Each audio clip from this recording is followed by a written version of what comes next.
চলুন বন্ধুরা, দেখা যাক আপনার যারা হেটার্স আছে,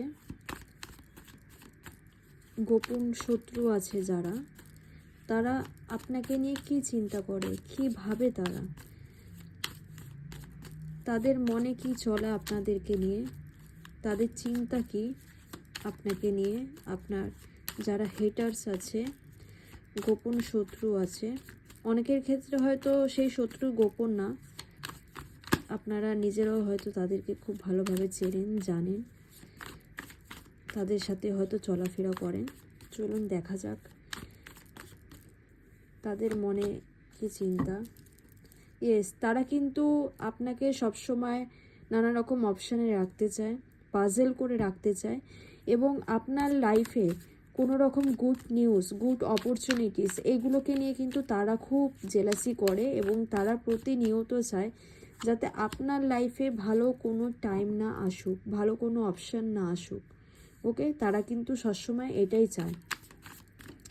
এবং তারা অনেকের ক্ষেত্রে এটা হবে যে খুব আপনাকে অ্যাডভাইস দেয়, ওকে, তুমি এটা করো, তুমি সেটা করো, প্রচুর পরিমাণে তারা আপনাকে জ্ঞান দেয়, আপনাকে অ্যাডভাইস দেয়। আসলে তারা তাদের অ্যাডভাইসের মধ্যে থেকে আপনাকে পাজেল করে রাখতে চায়, এবং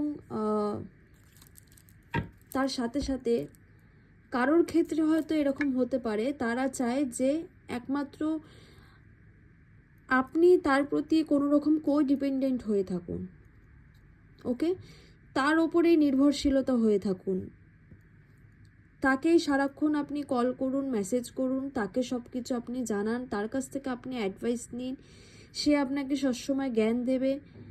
তো তারা কিন্তু আপনার জীবনে সেই জায়গাটায় রয়েছে।